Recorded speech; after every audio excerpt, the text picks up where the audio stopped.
There are some things that really freak me out, and that behind me is one of those things.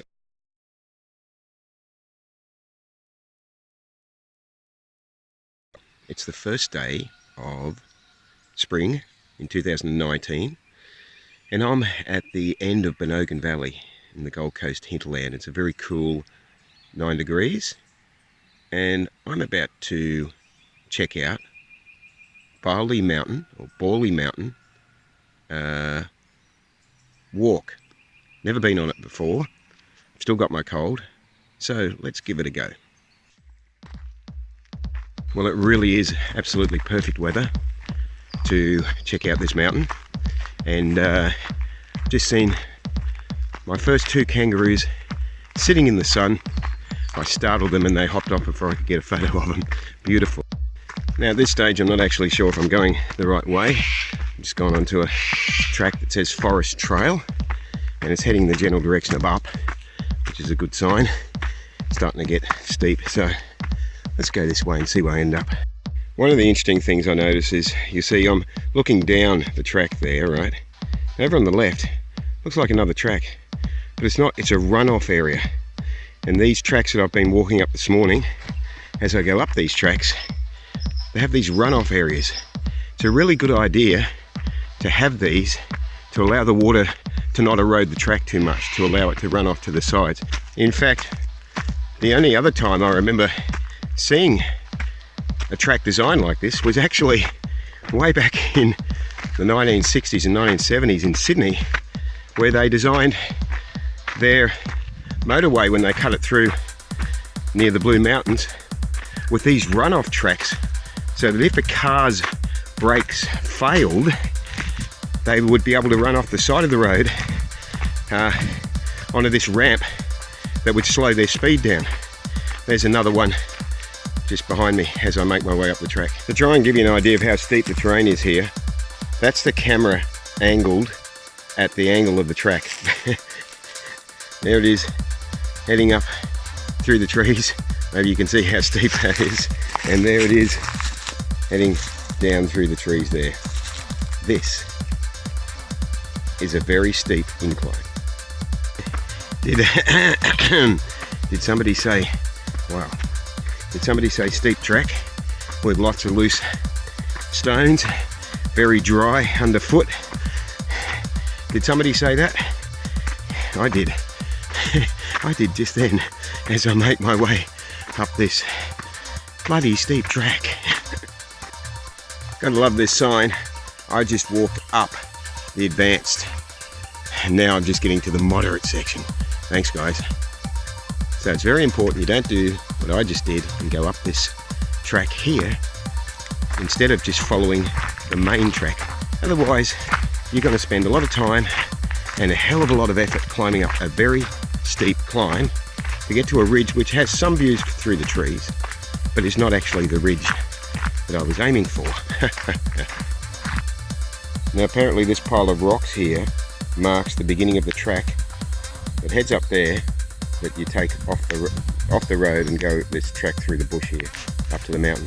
So apparently the way I'm going now is one of 2 ways up to Bally Mountain, and because I don't have phone reception at the moment I can't check whether this is the easy way or the hard way, but wow, it's getting pretty overgrown already, so I guess I'll soon find out. Right, now I'm partway up what is the correct one of 2 ways of going up to Bally Mountain that I'm aware of, and this is probably as steep as the track I took previously, which was the incorrect track. So so let's just say I'm doing a lot of panting, not going particularly quickly, and hoping I have the energy to do it with a cold. Wish me luck. As I get near the top of this climb, I'm finding myself surrounded by ferns, large fern trees and small ones here as well. And there's the track continuing up the mountain. Well, it looks like I've reached the point where there's a scramble up the hill. The hill is straight behind me there, and I'm very, very close to the edge here. Let's see how I go. There are some things that really freak me out, and that behind me is one of those things. I sort of started there, put my foot on there and went, no, I'm not climbing up that there to get up to the top. So it's so close and yet so far. But I've enjoyed this walk, and I'm going to start making my way back down now. So I've just come back to the top of the mountain, like where it's flat here, and got away from the edge and take a couple of deep breaths and calm down a bit. I mean, I would have attempted that escarpment up the rocks had there been a chain or something to hold on to. I think that would have given me the confidence I needed, like when I went up Mount Warning.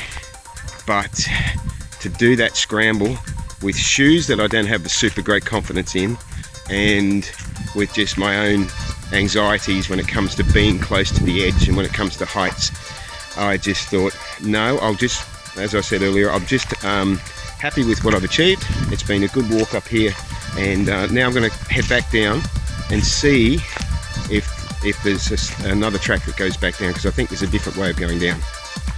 Hopefully I don't take a 2-kilometre detour again. So as I make my way down the mountain track, which is going to be really steep because I accidentally took another detour that took me in the wrong direction. Unless that was the direction I wanted to go in, and it wasn't. Anyway, as I make my way down the mountain, I had a really interesting lesson in perception, how easily fooled our perception is. As I was making my way up this track, I was looking up ahead, looking up the steep section of it, and not far up the track, I could see in the distance, I'm looking and thinking, wow, there's a deck chair, and there's it looks like there's an umbrella. Yeah. So I'm looking, I'm thinking, wow, there's a deck chair, there's an umbrella, and I can't quite make out what else is there. I'm thinking, wow, just off the side of the path, like right beside the path.